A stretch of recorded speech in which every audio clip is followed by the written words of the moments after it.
साथीहरू तपाईहरु सम्पूर्णलाई स्वागत छ हाम्रो यस YouTube च्यानलमा र आज मैले तपाईहरुलाई एउटा महत्त्वपूर्ण जानकारी लिएर उपस्थित भएको छु। त्यो हो नेपालको शेयर मार्केट सम्बन्धी एउटा नियमनकारी निकाय रहेको छ। त्यो धितोपत्र बोर्ड भन्छन् त्यसलाई, सेक्युरिटीज बोर्ड अफ नेपाल।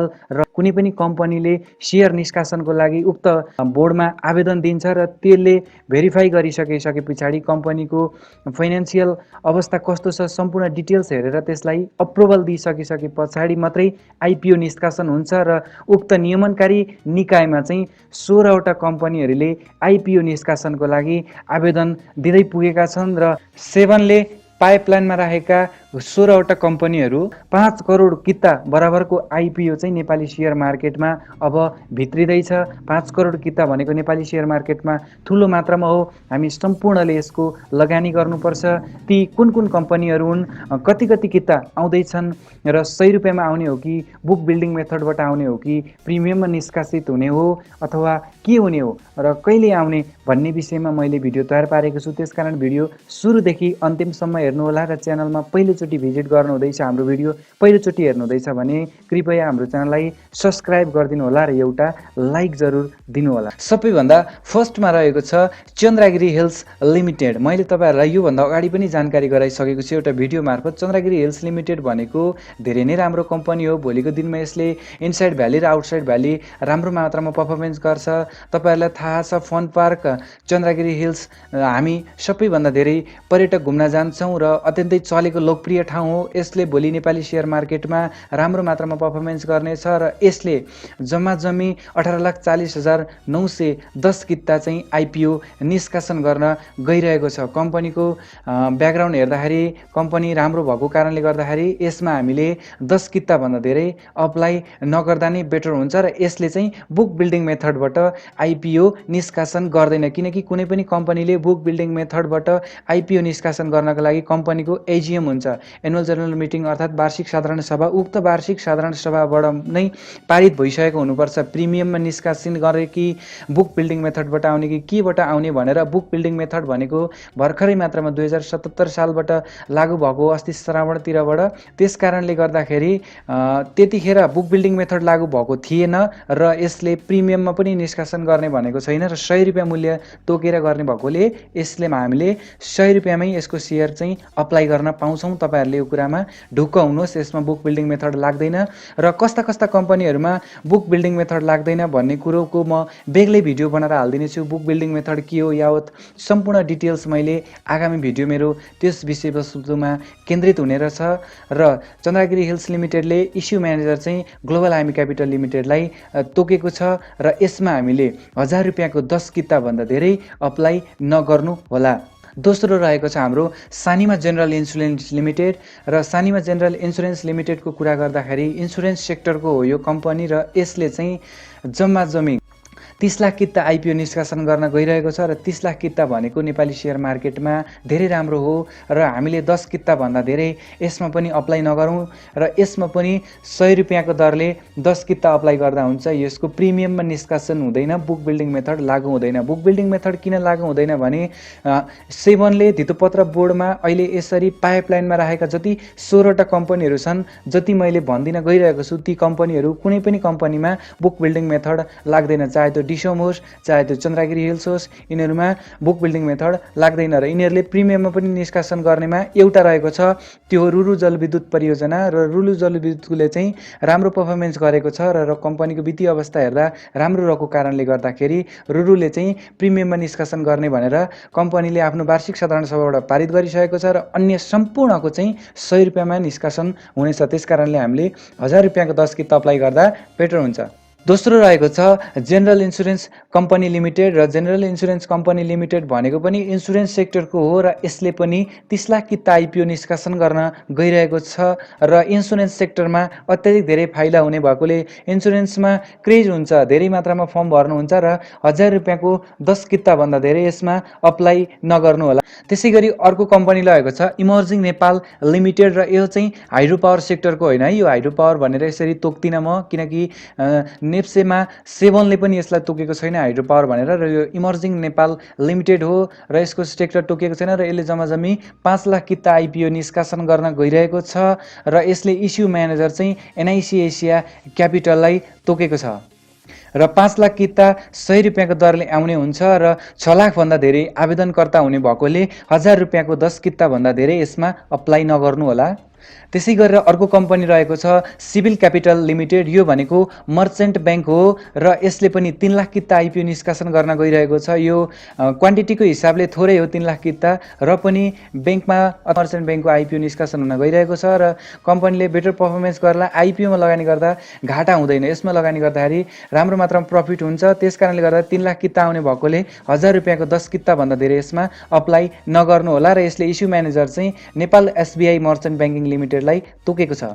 त्यसै गरेर अर्को रहेको छ डिस मिडिया नेटवर्क लिमिटेड अथवा डिस होम भन्ने कम्पनी रहेको छ र यो चाहिँ मिडिया सेक्टरको हो र यसले 23,85,929 किता आइपिओ निष्कासन गर्न गइरहेको छ र यसको पनि निष्कासन गर्दाखेरि 100 रुपियाँ नै हुन्छ र यसमा नि बुक बिल्डिङ मेथड लाग्दैन, किनकि यसले अगाडि नै आफ्नो कम्पनीले वार्षिक साधारण सभाबाट चाहिँ 100 रुपियाँमा निष्कासन गर्ने भनेर तोकिसकेको छ र अब बुक बिल्डिङ मेथडबाट लागू गर्नको लागि अथवा त्यसबाट चाहिँ यसले आइपिओ निष्कासन गर्न पाउँदैन र 100 रुपियाँमा आउने भएकोले हामीले 1000 रुपियाँको 10 किताभन्दा धेरै यसमा अप्लाई नगर्दा नै राम्रो हुन्छ। अर्को कम्पनी रहेको छ रुरु जलविद्युत परियोजना। यो हाइड्रो पावर सेक्टरको त हो, तर यसले 100 रुपियाँभन्दा धेरै अर्थात् 120 रुपियाँ प्रिमियम मूल्य भनेको तोकेर 100 रुपियाँभन्दा धेरै राखेको 20 रुपियाँ बढी राखेको 120, त्यो 20 रुपियाँ चाहिँ यसको प्रिमियम हुन आउँछ। त्यसकारणले यसले प्रिमियममा निष्कासन गर्न गइरहेको छ 100 रुपियाँभन्दा धेरै र 4,77,005 किता चाहिँ आइपिओ यसले पब्लिकको लागि र 10% त्यहाँको लोकल जनरलको लागि भनेर यसरी त्यो अन्य जनरल पब्लिक भनेको हामी अन्य जिल्लाबाट भर्नेहरूको लागि 10% गरेर 4 लाखको दरले यसले आइपिओ निष्कासन गर्न गइरहेको छ र यसले 8,15,411 किता आइपिओ निष्कासन गर्न गइरहेको छ र यसले इस्यु म्यानेजर चाहिँ एनएमबी क्यापिटलले तोकेको छ र यसको भर्खरै मात्रामा रेटिङ इक्रा नेपालले यसलाई रेटिङ 3 प्रदान गरेको छ र रेटिङ 3 भनेको राम्रो हो। एनआइसिएसी लघुवित्तले पनि हामीले 4 रेटिङ प्राप्त गरेको थियो र त्यसमा लगानी गर्दाखेरि हामीले 1000 रुपियाँको 7,500 भन्दा राम्रो प्रफिट गर्न सक्यौँ। त्यसकारणले यो हाइड्रो पावर सेक्टरको भए पनि कम्पनीको रेटिङ अवस्था वित्तीय अवस्था हेर्दाखेरि राम्रो रहेकोले यसमा पनि लगानी गर्दाखेरि उचित हुन्छ र यसमा पनि 1000 रुपियाँको 10 किताभन्दा धेरै अप्लाई नगर्नु होला, किनकि जेनरल पब्लिकको लागि 4 लाख किता मात्रै छ। त्यहाँ 4 लाख भनेको त्यहाँको लोकल पिपलको लागि हो। अर्को रहेको छ हिमालयन हाइड्रो पावर लिमिटेड। यो पनि लोकल पिपल र जेनरल पब्लिकको लागि र यो हाइड्रो पावर सेक्टरको हो र यसले 22,50,000 किता आइपिओ निष्कासन गर्न गइरहेको छ र इस्यु म्यानेजरको रूपमा जनता क्यापिटल लिमिटेडलाई तोकेको छ। त्यसै गरेर अर्को कम्पनी रहेको छ Vindhyavasini hydro power development limited र लोकल पिपल र जेनरल पब्लिकको लागि यसले आइपिओ निष्कासन गर्न गइरहेको छ। यो पनि हाइड्रो पावर सेक्टरको हो र यसले 25 लाख किता आइपिओ चाहिँ निष्कासन गर्न गइरहेको छ र इस्यु म्यानेजर चाहिँ सानिमा क्यापिटल लिमिटेडलाई तोकेको छ।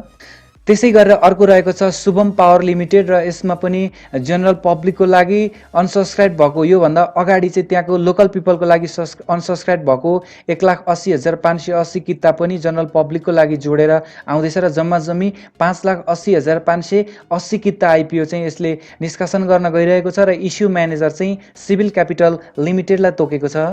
त्यसै गरेर अर्को रहेको छ सेडेप हाइड्रो पावर डेभलपमेन्ट लिमिटेड र यो पनि सेक्टर भनेको अन्य भनेको छ। यसमा चाहिँ हाइड्रो पावर भनेर यसलाई तोकिएको छैन र नम्बर अफ सेयर भनेको यसले 25,18,230 किता आइपिओ चाहिँ यसको निष्कासन हुन गइरहेको छ र इस्यु म्यानेजर भनेको सनराइज क्यापिटल लिमिटेडलाई तोकेको छ। त्यसै गरेर अर्को रहेको छ मैलुङ खोला जलविद्युत लिमिटेड र यसमा पनि लोकल पिपल जेनरल पब्लिकको लागि भनेर निष्कासन हुन गइरहेको छ। यो हाइड्रो पावर सेक्टरको हो र 7,36,286 किता आइपिओ निष्कासन हुन गइरहेको छ र यसले पनि इस्यु म्यानेजर चाहिँ सिद्धार्थ क्यापिटल लिमिटेडलाई तोकेको छ र यसमा पनि 1000 रुपियाँको 10 किताभन्दा धेरै अप्लाई नगर्नु होला। अर्को रहेको छ green rife hydro power limited. यो पनि जेनरल पब्लिकको लागि र योभन्दा अगाडि लोकललाई निकालेको मध्येमा अनसब्सक्राइब 16,096 किता अनसब्सक्राइब भएको थियो, त्यो पनि गरेर जम्मी यसले चाहिँ 34,96,400 किता आइपिओ निष्कासन गर्न गइरहेको छ। यसमा पनि तपाईँहरूले 1000 रुपियाँको 10 किताभन्दा धेरै अप्लाई नगर्नु होला र यसले इस्यु म्यानेजर चाहिँ बिओके क्यापिटल मार्केट लिमिटेडलाई तोकेको छ। अर्को रहेको छ सिङ्गटी हाइड्रो एनर्जी लिमिटेड र यो पनि हाइड्रो पावर सेक्टरको हो र 43,50,000 किता यसको आइपिओ निष्कासन हुन गइरहेको छ र इस्यु म्यानेजर भनेको मेगा क्यापिटल मार्केट्स लिमिटेडलाई तोकेको छ र यसमा पनि 1000 रुपियाँको 10 किता भन्दा धेरै अप्लाई नगर्नु होला। त्यसै गरेर अर्को रहेको छ मध्य भोटेकोसी जलविद्युत कोअप लिमिटेड र यो पनि लोकल पिपल र जेनरल पब्लिकको लागि रहेको छ। यो सेक्टर हाइड्रो पावर रहेको छ र 1,50,00,000 किता आइपिओ निष्कासन हुन गइरहेको छ। यसमा चाहिँ अलिकति बढी मात्रामा अप्लाई गर्नुपर्ने हुन्छ र हाइड्रो पावरमा यो कम्पनीको कस्तो छ वित्तीय अवस्था नहेरिकन लगानी गर्नु हुँदैन र यसको चाहिँ निष्कासन हुने बेलामै कति किता अप्लाई गर्ने, कम्पनीको कस्तो अवस्था छ त्यतिखेर डिटेलमा यसको नालिबेली केलाएर मात्रै अप्लाई गर्नुपर्छ र यसकोले इस्यु म्यानेजरको रूपमा चाहिँ ग्लोबल आइएमई क्यापिटल लिमिटेडलाई तोकेको छ। र यसरी हेर्ने हो भने जम्मा जम्मी 4,44,73,746 किता चाहिँ आइपिओ निष्कासन हुन गइरहेको छ। यो एकदम राम्रो अमाउन्टमा आइपिओ निष्कासन हुन गइरहेको हो। मैले अलि जति पनि भने मध्य भोटेकोसी बाहेक सम्पूर्णमा चाहिँ 1000 रुपियाँको 10 किता भन्दा धेरै अप्लाई नगर्नु होला। यिनीहरू कुनै पनि कम्पनीमा चाहिँ बुक बिल्डिङ मेथड पनि लागू हुँदैन, अन्य कुनै लागू हुँदैन, प्रिमियम पनि लागू हुँदैन।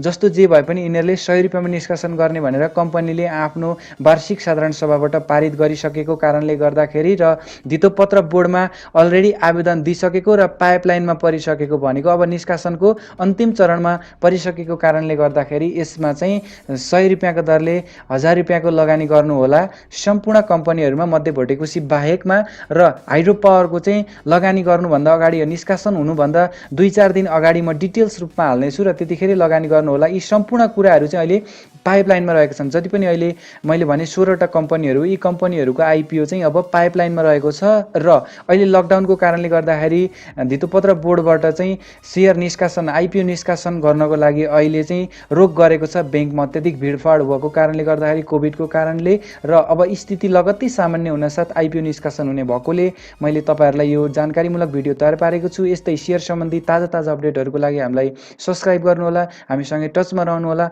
हस्त, धन्यवाद।